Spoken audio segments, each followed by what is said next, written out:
அன்பின் உள்ளங்களே, வாழ்க்கையில 5 கட்டங்கள்.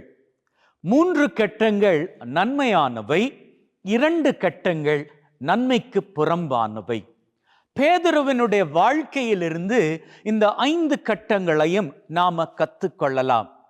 பேதுரு யாரு அப்படின்னு பார்த்தா, அவர் பிறப்பிலிருந்தே ஒரு மீனவர்.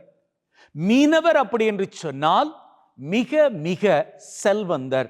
இதை ஏன் நான் சொல்றேன் அப்படின்னா, கேலிலேயா கடற்கரையில மீன் பிடிக்க கூடியவர்கள் எல்லாருக்குமே அங்கு படக்கூடிய மீன்கள் மூலமாக வரக்கூடிய வருமானம் அதிகமாக இருந்தது. அந்த மீன் பிசினஸ் அங்கு அதிகமாக இருந்தது. பேதுரு ஒரு சிறந்த மீன் பிடிப்பாளர். ஆகவே அவருடைய வாழ்க்கை சிறப்பாக போய்கிட்டே இருந்தது. ஒரு கட்டம் வரும் வரை, ஒரு கட்டத்துல அவரால வரி செலுத்த முடியாமல் போகிறது. ஏன்னா அவ்வளவு பெரிய அளவுக்கு மீன்பாடு கிடைக்கல. இப்போ என்ன நடக்குது? இவரால சரியான முறையில அரசுக்கு வரி கட்ட முடியல. அதனால அரசின் நெருக்கடியை இவர் சந்திக்கிறாரு. கட்டம் நல்ல வாழ்க்கை, ஆரோக்கியமான வாழ்க்கை, சிறப்பான வாழ்க்கை, செழிப்பான வாழ்க்கை. இப்போ அவருடைய நிலை 2வது கட்டத்துக்கு வருது. மோசமான நிலை. அவருக்கு அந்த வரி பணம் கட்டுவதற்கு கூட முடியாத நிலை. இந்த நிலையில இருக்கிறப்போ அவர் சோர்ந்து போய் இருக்கிறாரு. அந்த தருணத்துல தெய்வம் வருகிறார். வருகிற பொழுது அவர்கிட்ட ஒரு காரியம் கேட்கிறார். பேதுரு, உன்னுடைய படகை கொஞ்சம் கொடுப்பாயா? இந்த மனுஷன் தன்னுடைய வாழ்க்கையின் நொந்து போன சூழ்நிலையில் இருக்கிறப்போ இங்கு தெய்வம் வந்து கேட்கிறார், உன்னுடைய படகை கொடுப்பியா? எனக்கு உதவி செய்வியா? நம்முடைய வாழ்க்கையில நாம கடந்த காலத்துல சிறப்பான நாட்களை கண்டிருப்போம். அந்த சிறப்பின் நாட்கள் தொடரப்போகுது அப்படின்னு நினைத்திருப்போம். குழந்தைகளாக இருந்தப்போ நம்முடைய குடும்பத்துல சகோதர சகோதரிகள் அப்படின்னு சந்தோஷமா வாழ்ந்திருப்போம். நம்முடைய அம்மா அப்பாவோடு சந்தோஷமா வாழ்ந்திருப்போம். ஆனா அந்த சந்தோஷம் எத்தனை காலங்கள் நிலைத்திருந்தது? நம்முடைய சகோதரங்கள் ஆளுக்காள் திருமணமாகி பிரிந்து போகும் வரை, அதுவரை எல்லாம் நல்லா தான் இருந்துச்சு. அம்மா அப்பா உயிரோடு இருக்கும்போது எல்லாம் நல்லா தான் இருந்துச்சு. அந்த தருணத்துல திடீரென்னு வாழ்க்கையில் ஒரு மாற்றம். அந்த மாற்றத்தின் மூலமாக நாம் வாழ்க்கையில கொஞ்சம் கொஞ்சமா அப்படியே நகர ஆரம்பிக்கிறோம். நகருகிற பொழுது நம்முடைய வாழ்க்கை இருந்த சிறப்பிலும் பார்க்க கொஞ்சம் சரிய ஆரம்பித்ததும் நம்மால அதை தாங்கிக்க முடிவதில்லை. நம்முடைய தொழில்ல ஒரு சரிவு, நம்முடைய குடும்ப வாழ்க்கையில ஒரு தோல்வி, நம்முடைய சகோதரங்கள் நம்ம மதிக்கிறாங்க இல்லை அப்படி என்பதுல ஒரு மன கஷ்டம், நம்முடைய பெற்றோரை இழந்து விட்டோமே என்கின்ற பாரம். இந்த நிலையில நாம் இருக்கிற பொழுது 2வது நிலையில், வாழ்க்கையின் 2வது நிலையில் இருக்கின்றோம். பேதுருவை போன்று இந்த தருணத்தில் தான் இயேசு நம்மை தேடி வருகிறார், தேடி வருவார். பேதுருவை தேடி சென்ற தெய்வம் இன்று உங்களையும் தேடி வருகின்றார். உங்களது இக்கட்டான சூழ்நிலையில் உங்களை தேடி வருகின்றார். உங்களது போதை பழக்கத்திலிருந்து நீங்க வெளியில வரணும் என்பதற்காக அவர் உங்களை தேடி வருகின்றார். உங்களது உடல் வியாதியிலிருந்து நீங்கள் விடுதலை அடையும்படிக்காக அவர் உங்களை தேடி வருகிறார். தேடி வருகின்றவர் உடனடியாக ஆரோக்கியம் கொடுக்க மாட்டார். உடனடியாக உங்களை போதை பழக்கத்திலிருந்து வெளியே கொண்டு வர மாட்டார். உடனடியாக உங்களது தேவைகளை பூர்த்தி செய்து கொடுக்க மாட்டார். மாறாக அவர் உங்களிடம் உதவி பெறுகின்றவராக வருவார். அவர் யாருடைய உருவத்தில் வேண்டுமானாலும் வரலாம். அப்படி வருகின்ற பொழுது நீங்க என்ன பண்ணுகின்றீங்க? சலிச்சுக்கிறீங்களா அல்லது முன் சென்று உதவி செய்யறீங்களா? பேதுரு என்ன பண்ணார்? சலிச்சுக்கிட்டாரா? கிடையாது. அவர் முன் வந்து தன்னுடைய படகை கொடுத்து உதவி செய்தார். அதனால் என்ன நடந்தது? அவருடைய வாழ்க்கை முந்திய நிலையிலும் பார்க்க இரட்டிப்பான அளவுக்கு ஆசிரை பெற்று கொண்டது. கட்டத்தில் ஆசிரோடு இருந்தார். 2வது கட்டத்தில் சரிவை சந்தித்தார். இயேசு ஆண்டவர் கிட்ட தன்னுடைய படகை கொடுத்ததன் பிறகு அவருடைய படகு பெரும் மீன்பாட்டால் நிறைந்தது அப்படின்னு வேதம் சொல்லுது. அப்போ அவர் 3வதாக பெற்றுக்கொண்ட ஆசீர் பல மடங்காக இருந்தது. அதுபோன்றுதான் எப்போது நீங்க தோல்வியின் சூழ்நிலையில், விரக்தியின் சூழ்நிலையில், கஷ்டத்தின் சூழ்நிலையில் அடுத்தவருக்கு ஓடி சென்று உதவுகிறீர்களோ, அப்பொழுது ஆண்டவர் தரக்கூடிய ஆசீர் நீங்க எண்ணிக்கூட பார்க்காத அளவுக்கு இருக்கும். அந்த ஆசீரை நீங்க பெற்றுக்கொள்ளுகிற பொழுது உங்களாலே நம்ப முடியாம இருக்கும். நானா இந்த போதை பழக்கத்திலிருந்து வெளியில வந்தேன், நானா புகைக்கின்ற பழக்கத்திலிருந்து வெளியில வந்தேன், நானா குடிப்பழக்கத்திலிருந்து வெளியில வந்தேன், என்னுடைய வாழ்க்கையா சிறப்பை கண்டு கொண்டிருக்கிறது, நானா இந்த கேன்சர்ல இருந்து வெளியில வந்தேன், நானா இந்த கிட்னி ப்ராப்ளத்துல இருந்து வெளியில வந்தேன், நானா அப்படின்னு கேட்டு நீங்க ஆச்சரியப்படும் அளவுக்கு உங்க வாழ்க்கை அடுத்த கட்ட ஆசீருக்கு, முதற்கட்ட ஆசீரிலும் பார்க்க இரட்டிப்பான ஆசீருக்கு உயர்ந்து கொள்ளும்.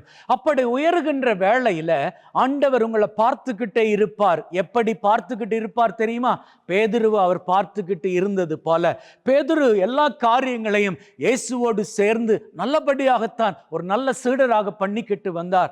அவருடைய வாழ்க்கை எப்படி இருந்தது அப்படின்னா, என்னால் எல்லாம் முடியும், இயேசுவோடு சேர்ந்து என்னால் எல்லாம் பண்ண முடியும் அப்படின்னு நினைச்சவர் ஒரு கட்டத்துக்கு மேல இயேசுவுக்கே நான் எல்லாம் பண்ணுவேன், இயேசுவை யாராவது தொட்டா நான் விட மாட்டேன் அப்படி என்கின்ற நிலைக்கே வந்துட்டாரு. அந்த தருணத்துல இயேசு ஆண்டவர் அவருடைய கான்ஃபிடென்ட் கிடையாது, ஓவர் கான்ஃபிடென்ட்.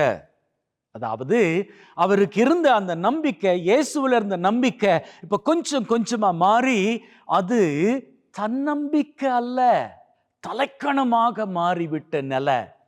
என்னால முடியும், என்னால தெய்வத்தையே பாதுகாக்க முடியும். இந்த சீடர்கள் ஏனையவர்கள் உங்களை விட்டு ஓடினாலும் நான் ஓட மாட்டேன், நான் நிற்பேன் உங்களுக்காக, நான் நான் நான் அப்படின்னு அவர் கர்வத்தோடு இருந்தபடியினால் அந்த மூணாவது கட்ட ஆசிரை அவர் இழக்க வேண்டியதாக போய்விட்டது. எப்படி? ஆண்டவரே யார் என்ன சொன்னாலும் நான் ஓட மாட்டேன். இயேசு என்ன சொன்னாரு? இன்னைக்கு ராவே நீ என்ன 3 தடவை மறுதலிப்பதற்கு முன்னதாக சேவல் கூவவே கூவாது அப்படின்னு சொன்னார். நடந்துச்சுதான். நம்ம வாழ்க்கையில நாம 3வது கட்டத்துல ஆசிரை பெற்றுக்கொள்ளுகிற வேளையில எப்பேற்பட்ட நிலையில இருக்கிறோம் அப்படின்னு ஆண்டவர் பார்ப்பாரு. ஆரம்பத்தில் ஒரு நல்ல ஆசீர்தான், சாதாரண ஒரு வாழ்க்கை தான், அதற்கப்புறமாக அந்த வாழ்க்கை வீழ்ந்தது தான். இப்போ ஆண்டவர் கட்டத்திலும் பார்க்க நம்ம ரெட்டிப்பாக உயர்த்தி இருக்கிறார். அந்த உயரத்தில் நாம இருக்கிறப்போ ஆண்டவருக்கு எந்த அளவுக்கு மதிப்பு கொடுக்கிறோம், மரியாதை கொடுக்கிறோம், எந்த அளவுக்கு நேரத்தை கொடுக்கிறோம் அப்படின்னு அவர் பார்ப்பாரு. அதை விட்டுட்டு கடவுள் எனக்கு உதவி செஞ்சார் தான், இருந்தாலும் இப்போ நான் என்னுடைய முயற்சியால தான் எத்தனையோ காரியங்கள் பண்ணிக்கிட்டு இருக்கிறேன், இப்போ பிஸி, என்னால் சர்ச்சுக்கு போக முடியாது. அந்த நாட்கள்ல எல்லாம் டெய்லி நான் சர்ச்சுக்கு போயிட்டு இருந்தேன், ஆனால் இப்போ என்னால் முடியாது, என்ன என்னுடைய வேலை, ஒர்க் ப்ரெஷர், அதால வேணா வாரத்துக்கு ஒரு வாட்டி ஞாயிற்றுக்கிழமை மட்டும் போய்க்கிறேன். சமயங்கள் அது கூட கிடையாது, மாசத்துக்கு ஒரு வாட்டி, சமயங்கள் அதுவும் கிடையாது. ஏதோ திருவிழா காலங்களில் ஒரு கிறிஸ்மஸ், ஈஸ்டர் அல்லது ஆலய திருவிழாக்கள் இந்த நேரத்தில் போய்க்கிறேன். அப்படி என்கின்ற மென்டாலிட்டி வர்றப்போ அங்கே நாம பேதுருவை போன்று தலைக்கணத்துல வாழுகிறோம். அந்த நிலை நமக்கு கூடாது. ஏன் தெரியுமா?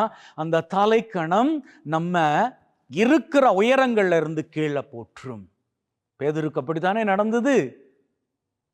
பேதுரு எந்த வாயால இயேசுவை மறுதலிக்க மாட்டேன் அப்படின்னு சொன்னாரோ அதே வாயால மறுதலிச்சு போட்டாரு. மறுதலித்த வேளையில அவர் என்ன பண்ணாரு? அடம் பிடிச்சிட்டு இருந்தாரா? நான் ஆண்டவர்கிட்ட மன்னிப்பு கேட்க மாட்டேன் அப்படின்னு அடம் பிடிச்சுக்கிட்டு இருந்தாரா? இல்ல, மன்னிப்பு கேட்டாரு, மனம் திரும்பினாரு. அது போல ஒரு வேளையில நீங்க 4வது கட்டத்தில் இருப்பீங்களாக இருந்தா, உங்களது அந்த ஆணவத்தால நீங்க பெற்றுக்கொண்ட ஆசீர்வாதங்களை இழந்த நிலையில இருப்பீங்களாக இருந்தா, ஒரு கட்டத்துக்கு மேல நீங்க நல்லபடியா எல்லாம் பண்ணிட்டு தான் வந்தீங்க. நீங்க குடிக்கிறத நிப்பாட்டிட்டீங்க, ஸ்மோக் பண்றதை நிப்பாட்டிட்டீங்க, போதை பழக்கத்தின் அடிமைத்தளத்தெல்லாம் விட்டீங்க. இருந்தாலும் இப்போ திரும்பவும் ஸ்டார்ட் பண்ணிட்டீங்க. திரும்ப அந்த கெட்ட பழக்கம், திரும்ப உங்க உடம்புல வியாதி ஏற்கனவே இருந்ததை விட மோசமா இருக்குது. அப்படியா நிலையில இருந்தால் நீங்க 4வது கட்டத்தில் இருக்கிறீங்க. பேதுருவை போன்று மறுதலித்த அந்த கட்டத்தில் இருக்கிறீங்க. அந்த நிலையில ஆண்டவர்கிட்ட ஓடி வாங்க, மன்னிப்பை பெறுங்க.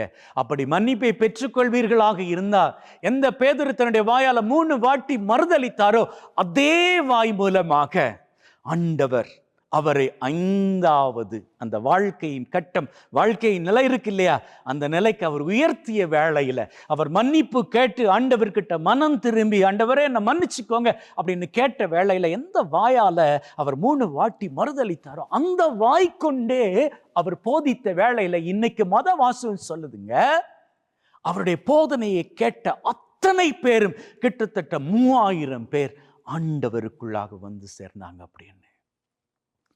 ஆசீர்வாதத்தை விட 3வது ஆசீர்வாதம் இரட்டிப்பாக இருந்தது.